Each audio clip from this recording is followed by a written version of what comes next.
Welcome back to Pipeline to Profit, the podcast where we talk about the systems, strategies, and technologies that help companies turn pipeline into measurable revenue. I'm your host, Heather Davis Lam, founder and CEO of renewals. Today, I'm excited to welcome Jason Rieckewald-Schmidt from Salesforce. Jason has spent years helping organizations modernize complex revenue operations. His background spans Commerce Cloud, Revenue Cloud, and helping companies identify something many organizations don't even realize they have: revenue leakage. Most companies spend enormous amounts of time trying to generate more pipeline. But what if the bigger opportunity is in creating more opportunities? What if it's protecting the revenue you've already earned? Today, we're talking about where companies unknowingly lose revenue after the quote is created, why the quote-to-cash process deserves far more executive attention, and how Revenue Cloud Advanced is changing the future of revenue operations. Jason, thanks so much for joining me. Thanks for having me, Heather. Before we dive into this technology, I'd love for our audience to get to know you. Can you tell us a little bit about your background and your journey into Salesforce? Yeah, so Salesforce has the 1-1-1 model where they give it away to nonprofits. So I was a former database administrator working with nonprofits. And so I was doing something completely different. I was working on college campuses. I went to a 5-day admin class, felt like a kindergartner in calculus. I'd never seen a Salesforce page. At that point, they only had one cloud. So that was almost 20 years ago. And then started doing more of that, became a consultant, joined a startup who on my third day becomes Salesforce Commerce Cloud, which was very exciting. Worked at Salesforce for 5 years as a solution engineer and then became a manager. Was part of a RIF in 2023, sold Revenue Cloud and Commerce together as a implementation partner, which was really exciting. And then now I'm back at Salesforce as a Commerce Cloud account executive. However, I only align myself to deals where there's momentum for Revenue Cloud because this idea of revenue leakage is really near and dear to my heart. And so rarely are people excited about e-commerce, but they're very excited about transforming the revenue engines, about capturing lost dollars post-quote. And so that's where I align with our Revenue Cloud teams and excited to help our prospects and customers. Well, that sounds really amazing. And knowing that you're focused on that revenue leakage and helping those organizations reduce that, what does that look like day to day for you when you're talking to various people? Yeah, so I think there's, as you mentioned in your intro, there's so much emphasis on pipeline and really on getting into the quote. And so what I'm seeing is there are so many processes and depending on, who you follow, somewhere between 5 to 15% of revenue can be lost with that post quote. And so that can be things like contracts that have to be completely rebuilt. That can be orders that have to be manually rekeyed into an ERP. That's when billing doesn't align with a quote. Renewals, let's say, are completely dependent on sales representatives. I've seen all different kinds of manual processes where they have to compensate for the fact that technology is not having these seamless handoffs. And so where I'm seeing that is anytime a revenue engine is really dependent on human efforts for, let's just call them routine transactions, that's what I'm interested in. And that's where I try to dig in. And so where I'm trying to find is where's an operating model that we can eliminate those unnecessary touches. And that's where, whether you call it Revenue Cloud Advanced or Agentforce Revenue Cloud, the idea of having that revenue engine be an extension of Salesforce's Sales Cloud. And then that's where my product Commerce can kind of scale that. We have to build that revenue engine. We need everything working together. But once you've done that, that's when you can really scale it. And, whether it's growth without headcount or whatever those metrics are, needing to get that unified revenue engine, reducing a lot of those manual touches is where I spend my time, especially in the high-tech space. Oh, that sounds really exciting. And going along those lines, one thing that you mentioned during our prep conversation really stuck with me, and that you said the companies often lose between 5 and 15% of revenue after the quote's already been created.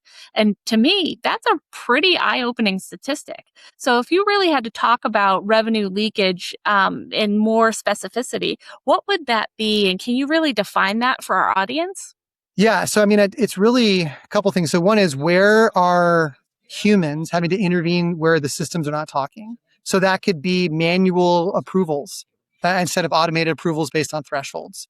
I worked with a customer once where we were going from B2C to B2B. So all of their credit card transactions were fine. They built the system for it in the product. Every contract that was based on terms and not paying with a credit card, they had to rekey all of the key contract information into a billing system. So, right, sales is creating these elaborate quotes with all the terms and all the language. But at the end of the day, someone had to manually extract that data and key it in. Now, maybe today that could be done through AI, but it still is a handoff, right, where the data is not flowing seamlessly. And so whether it's revenue is stuck between different systems or different handoffs, finance having to manually reconcile bookings. I see this a lot with renewals and expansions where the data is not accurate. I worked with a very large internet security company last year, and only 2% of their contracts were the same from beginning to end. So, 49 out of 50 times, they're adding new products, they're amending products, they're changing their packaging.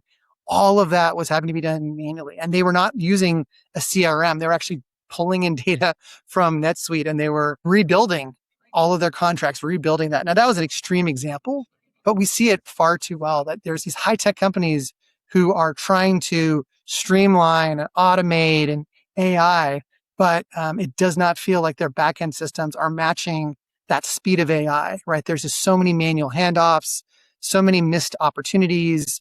And this is where things like margin erosion, this is where things like unnecessary discounting, high cost to serve come in. And so each one of those manual steps requires a human touch. And, individually, it's more kind of operationally working out, but collectively, right, that's where we're seeing that 5 to 15% because it's compounding. And those are people are hard to replace. And those are, issues that really they're slowing revenue, they're increasing the cost to serve, and ultimately they're hurting margin and operational leverage. Wow, and that's some really amazing stuff right there that you're bringing up. And I think it's something that a lot of people don't even think about from a day to day perspective. And kind of thinking along those lines, executives often underestimate how much revenue slips through the cracks. And why do you think that is? I mean, I think because they equate quote or order with revenue, right? And a great way of showing this is, I sell a product called Salesforce Payments. And the way that we show people why they should invest in Salesforce Payments versus another payment provider is we show them, okay, you think you have $100, but really when it goes through all these different things, you're really only getting $94. Well, what if instead of $94, you could be getting $96? And I was on a call today, we're showing someone like, look, just something as simple as a payment provider, that's $200,000 a year. Now, that's not a huge number for some people, that's a rounding error, but that's something that was just completely lost. They had no idea about that. And so that's where we're seeing it for revenue is every one of these handoffs, every time you're delaying cash, that's showing up.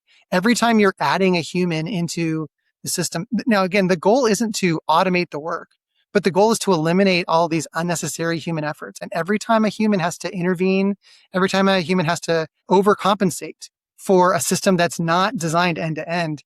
And so executives think, hey, whatever we got 100 million of revenue, that's 100 million of collected billings. And the answer is it's not, right? There's all of these different leakage places and all of these different handoff places and all these things where there's manual reconciliations or logs or files that create that 5 to 15%. And most of them are astonished when they hear that number. They think it's maybe like 0.5%, right? But we're talking about 10 to 30x that in terms of really what is happening to those dollars. And it's the difference between, what you're selling versus the revenue that you're collecting. And that's really where we're seeing that leakage.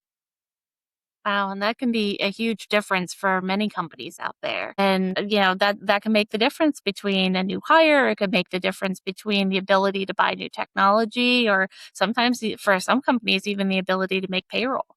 So that's important to keep in mind, right? Yeah, because it's like, well, if we're going to have to increase, let's say they're like, well, we have to increase sales by 15%.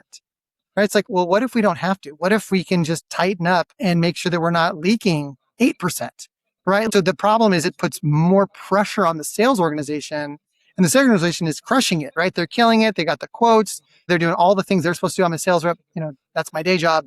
But man, if someone told me my commission was, you're only getting 85% of your commission because we're leaking out all of these things along the way, I would be incredulous. But that's what's happening for these executives, right? All of their budgets and their bonuses and all these things, they're not tied to what they close. It's all tied to profit margin. It's tied to EBITDA and all these other things. And if you can't tighten that up, then you're just leaking money. And that's, I don't call it free money, but it's money that it's much easier to clear that up than it is to find, 10% more customers, right? Or increase every deal by 8%. Like start with that. And now if you're doing it on both ends, right, then that's the real solution. But I don't think people just think of, oh no, we just need a better quoting process, right? It's really our discounting systems, or we don't have the right product mix, or it's the wild, wild west of what sales reps are quoting. And that needs to be shored up for sure.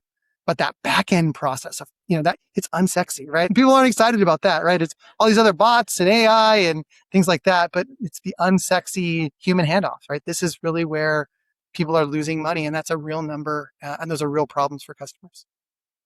100%. And I feel like the process is one part of the solution, right? So you have processes, you have your people, and then you also have your technology, right? And we know that Salesforce has made it very clear that Revenue Cloud Advance is really where they're investing. But many organizations are still running on Salesforce CPQ. And what do you think is driving that shift? And how is Revenue Cloud Advance fundamentally different from Salesforce CPQ?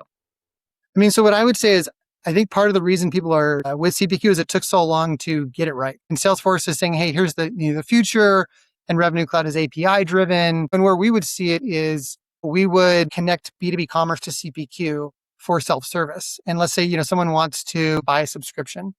And then, it was relatively straightforward to do that. But when they wanted to amend a subscription, CPQ would make you create the quote just to get the pricing. So we had to do all these levers on the back end so that it wouldn't, because people were like, wait, it takes like 30 seconds for me to get a quote. There's no way that my customers are going to wait 30 seconds to see pricing, And so, what we've seen is the API first is really impressive. And then everything is going headless at Salesforce, right? So that's a big thrust for what we're doing is, we're going to manage that back end, but you can choose what the class is. And so, I think the reluctance is for a couple of reasons. One, they just made such a big investment, right? It was bigger than they thought. I sold a couple of Revenue Cloud implementation deals with commerce over the last couple of years, and they take longer, right? There's just a lot to uncover there. So I think one is kind of that initial investment, and they're like, oh man, we're just getting over the heartache of implementing that. Now we got to turn around and do something new. And I think Salesforce is really trying to think through that progressive, and and the best AEs are thinking about a strategy and multiple levers. But I think one is they just think, man, we just invested so much. But I think what they're missing out is there's a next generation of revenue that's happening here, right? And this is a great opportunity for you to not just rebuild CPQ on better technology, but it's really to rethink your whole processes. It's rethink. So it's not just about replacing one application or just redoing something at the operational level. I think it's the reconnecting of a platform with data, with processes, with customer buying experiences and automation. And I think where I'm seeing customers who are most excited about Revenue Cloud is because they're saying in 2 or 3 years, I really could leverage AI to build a quote, right? I really could leverage all of these other tools. We had a customer last year, they were having huge churn issues with CPQ. And I got rid of their CRO. I want to say I got rid of 25% of their sales reps, and we built them this guided selling platform. Basically, instead of them having to rebuild everything from a quote, we gave them a guided selling, which is kind of like an AI, right? In some regards, but it was a streamline the process, but it was a chance for them to rethink it. And I think most companies are unwilling to rethink their revenue. They feel like we barely just got it set. Now we got to turn around and do it. It's going to, take 6 to 12 months. It's going to be a big investment, and not just to cost, but also time, right? It's going to take RevOps away from, and deal desk and AEs away from what they're selling.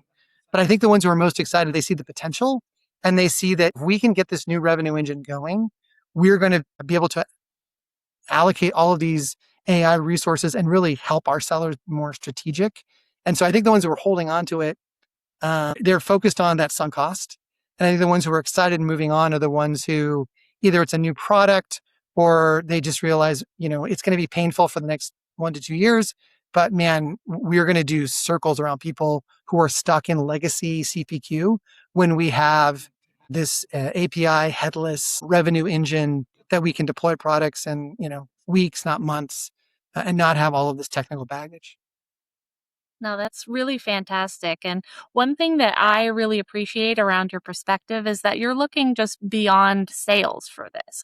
You're looking at the entire revenue life cycle and thinking about that, how should executives think about like quote to cash today? And how should they be thinking more about how commerce fits into this conversation?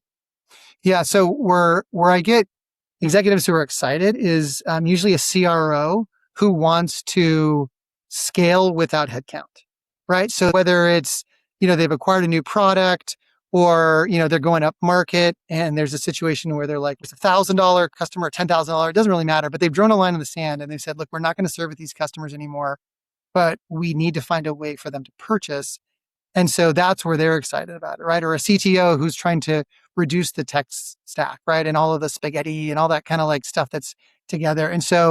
And then you have a CFO who's like, I care about EBITDA, I care about margin, and things like that. And so you can't really scale unless you have an engine that is connected and you're looking to reduce every single one of these manual handoffs, right? And you're over the years, right? There was a gap and that gap could either be filled in with some kind of one-off app or it could be with spreadsheets and human touches. And so it's really thinking through having a system. And so I think what most people have is they have a quoting system and they ultimately have like a billing platform, but there's just a lot of handoffs around approvals and contracts and amendments and renewal. There's all of these things that are not a system, right? And it would be a process. Or they're always like, what happens if Sally, gets hit by a bus or Sally wins the lottery? Like we're in trouble because Sally's the one who reconciles all of our orders to billing and she's the one who finds the gaps. And so what I'm seeing is it's the rethinking through of the process. And it's the leaders who are thinking 1 to 2 years out and trying to say, okay, right now, let's say, Salesforce can't really have an agent do your entire quoting, right? Or Salesforce couldn't take your existing contract and easily amend it in a way that doesn't involve deal desk or doesn't involve all these approvals. But a day is coming where that's the future, right? And that's going to make reps way more efficient. We always joke about what's the $800 amendment that takes 20 hours, right? Those things are going to go away. They're not going to go away if you're in CPQ. They're only going to go away if you're rethinking your entire life cycle and rethinking not just the coding aspect that's so important for the sales, but all of this leakage and, sewing up all of the holes and plugging them and having a real process. Because a great way to ask a company is, hey, if your sales doubled in the next 6 months, what would break? An enterprise customer's like, well, we wouldn't. But like a small commercial, things like they're like, their wheels start to spin and they're like, oh man, I would have to get, and it's like, okay, that's where clearly you can't scale, right? Your revenue engine is not built to scale. Now, today, quoting is a rep assisted endeavor, right? E-commerce, what I sell it's a scaling endeavor, but the goal is in the future for them to both be scaling, right? They have that engine, and whether you're doing 200 orders a month or 2,000 orders a month, the revenue engine can handle that. And that's what we're excited when we're talking to our customers. Exactly. And thinking about the future, I know that you mentioned this a little bit is AI, right? And thinking about how AI and automation are going to be able to change this process and how you're using these systems, how you're using all of these processes, and how you're creating different things like AI and automation, like that's the future and that's what we're moving towards, right? And it sounds like from what you're saying, setting yourself up for success means making sure you're in the right platform with the right processes and the right people and making sure that you're ready to scale, right? It sounds like you are going to have the ability to grow with the technology, with the new software, with your current team if you're set up appropriately and you're not going to have to go back and rework everything. Does that sound right?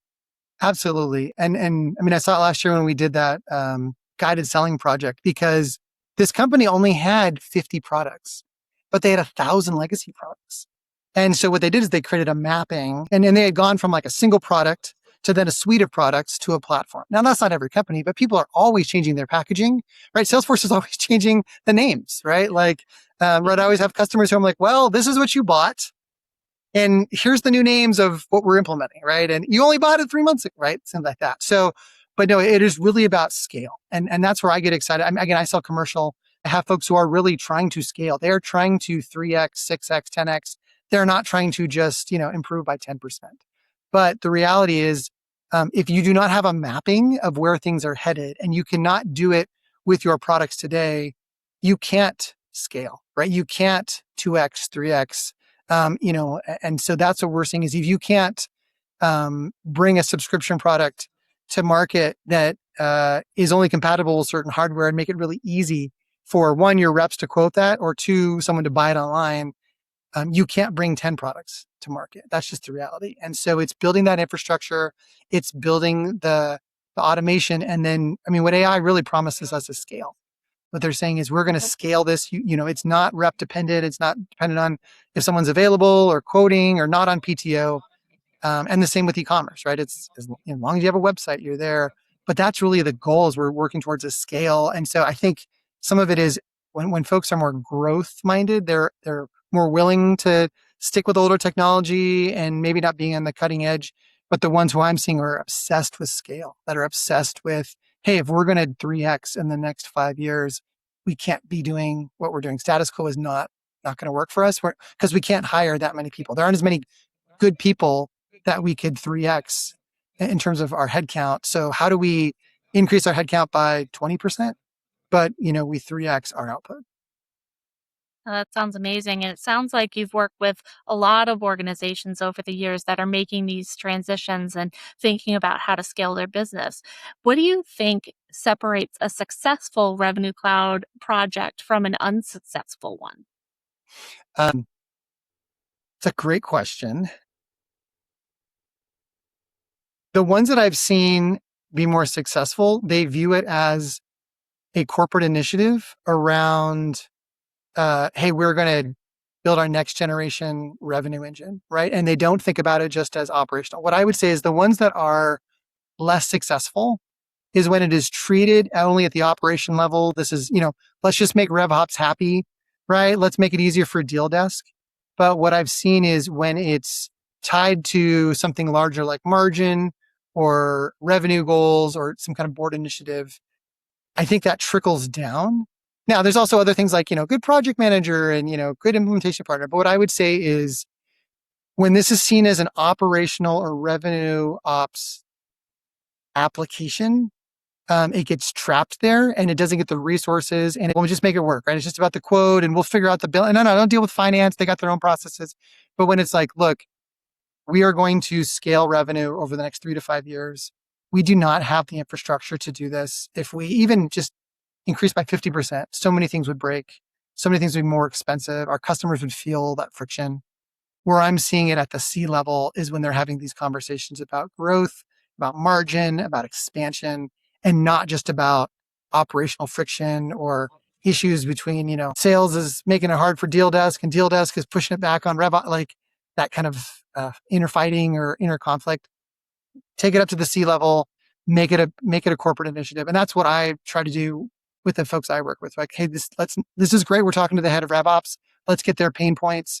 This is great that we're, interviewing people who are at deal desk and, innovate, but how is this tied to a corporate initiative? Because at the end of the day, you're going to get the resourcing and you're going to get the attention you need to drive your revenue engine. There are very few things that are as important as a revenue engine. And I'm shocked when it gets relegated to operational or director level assessments. Right. Now that makes a lot of sense. And with all of this technology changing so incredibly quickly, there's so many things to think about. Now, in your personal opinion, where do you think revenue operations is headed over the next 3 to 5 years? I think their goal is to be more strategic and less transactional, right? So I'd imagine a RevOps leader in 2029 is thinking about how do we create guardrails? How do we, manage these bots and manage all of these quoting bots to work out the kinks, right? So I think it's going to be more about strategy and less about, okay, we have this $800 amendment that's breaking and we got all these pricing rules that are firing and all these errors and exception-based handling and things like that. I think it's less about that. I think it's more about, okay, what are the guardrails that we can create and what are the workflows and rules we need to put in place to allow sales reps to have a frictionless or bots to have a frictionless quoting experience. So that would be my take is it's really more taking away from the transactional, let me figure out what this is. Here, I'm going to, turn off this rule in Salesforce so your quote will go through. And I think it's more about designing the system that's going to make it so that quotes can be faster, quotes can be more accurate, approvals need less manual approvals and more thresholds and being able to have levers. I think it would also be about giving reps more visibility into specifically discounting. So for example, hey, if we discount at this level, this is usually what our success rate is. In the near future, discounting is to be tied directly to compensation and commissions. I think we're going to see a switch from, hey, just get the deal done to if there's going to be that much granularity around how much an actual dollar that's one is created at and quoted at, I think we're going to see a lot more scrutiny and the spiffs of the world are just going to take over because if you can get that granular on the data, I think RevOps is going to become more helpful in determining policy around that with the feedback and all of that data. I mean, that's where I see it. I'm not a RevOps director, but I think that's where I see it going because I think the friction and all of the day-to-day stuff is going to get resolved with AI. And so I think it's more about the strategy and it's about making sure that they're reducing friction on all those points where it's a bad sales experience or a bad customer experience. No, I think that makes a lot of sense. And while you may not be a RevOps director here, you have a lot of experience and you've seen a lot of systems. You've seen what's worked and what's haven't. And for a lot of companies, that's really valuable information that they don't necessarily get. So I'm really glad that you're here able to share your knowledge with our listeners. And I would love to also give them something that's a little bit practical. So if you're a business leader listening today, like put yourself in the shoes of our listeners, what's Mhm. one thing you should evaluate in your own quote to cash process this quarter? So I would say I know there's a lot of metrics out there that people care about. The metric that I am trying to hammer home with my customers is human touches per revenue transaction. So what is the average number of human interactions that is required to complete one revenue transaction? And if you're anywhere near a double digit, you are hemorrhaging revenue because of the handoffs, because of just the manual thing. So I would say, there's lots of other levers. There's lots of other metrics. There's other dashboards.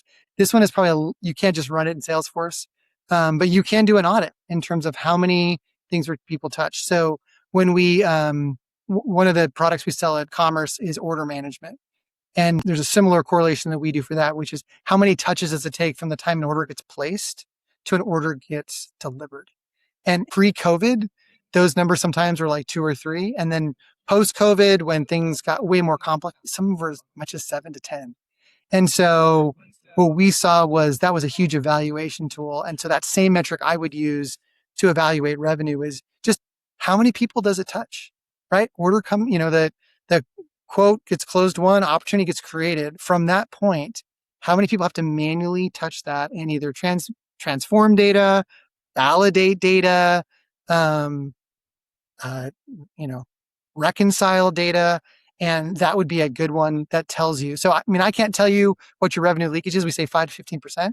But if you just did an audit and found out how many human touches per revenue transaction, that gives you a good indication of how much are you able to scale versus how big the problem really is.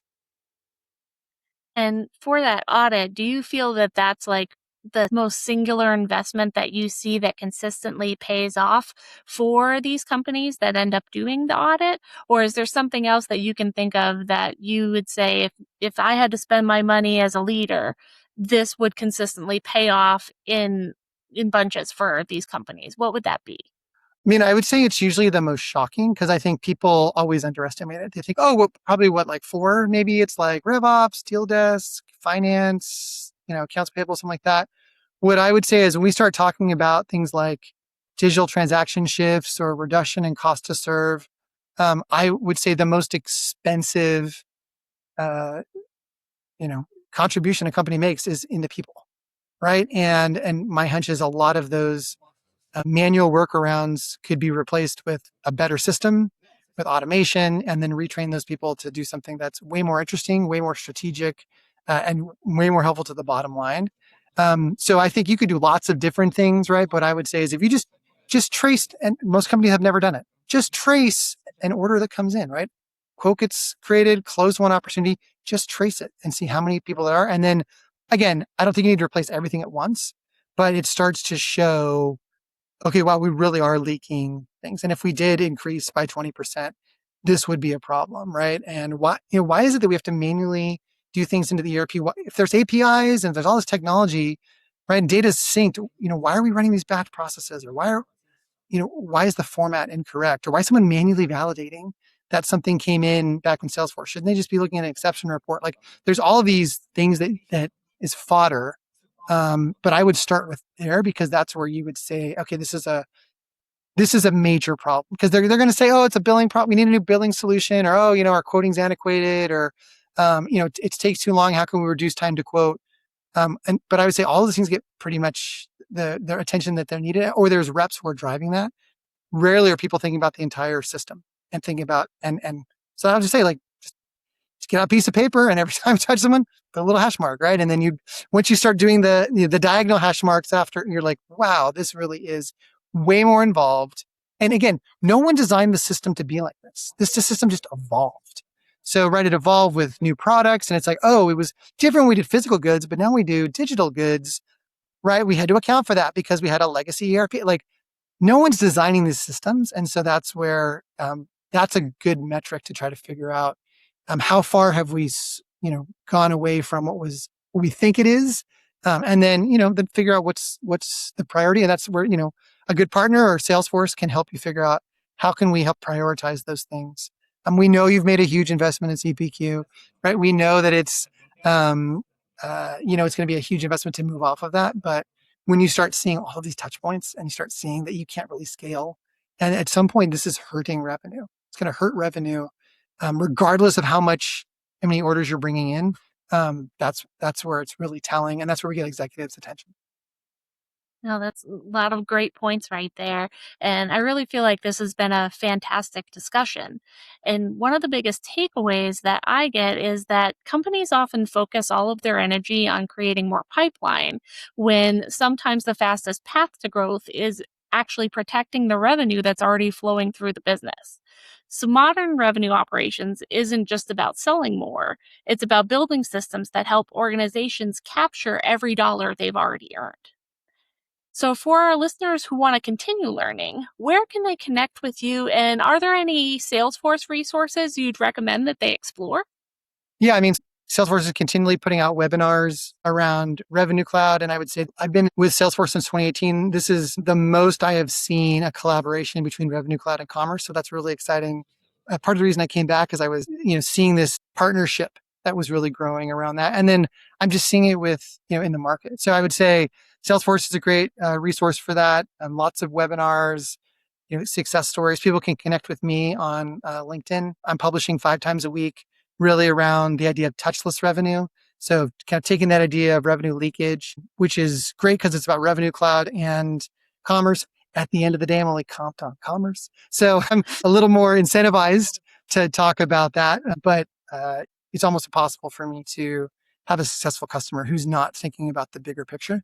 And so, yeah, we'd love to connect with people. But yeah, I'm publishing stuff 5 times a week, and Salesforce has incredible resources, and they would love to chat with prospects who are considering, hey, maybe we are leaking more than we thought. I think it's really easy to say, it's much easier to hire a sales rep, right? We're going to add one more rep, right? It's an easier fix than it is to reconsider our entire end-to-end quote to, cash, quote to order process.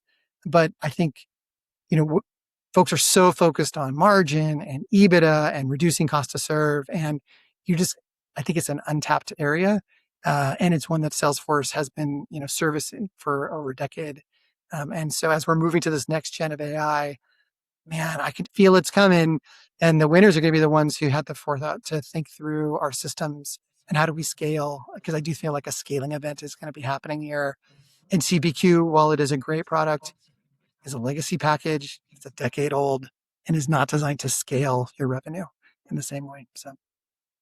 Absolutely. And thank you so much for that. And thank you for joining us today and sharing your perspective on one of the most important conversations happening in revenue operations today. Well, thanks And for coming. thank you. Now, this has been fantastic, and you've brought a lot of great points, and you've also given some great advice to our listeners, and I'm really hoping that they're able to take that to heart and bring that back to their companies. And thank you all to our listeners as well. Thank you to everyone listening to Pipeline to Profit. And if you enjoyed today's episode, please be sure to subscribe, leave us a review, and share this episode with someone who's thinking about the future of revenue operations. We'll also put in the descriptions all of these links that Jason was talking about so that you can easily go and check out some of those Salesforce resources as well as the LinkedIn posts that he was mentioning. Until next time, keep building stronger systems, smarter processes, and more profitable growth.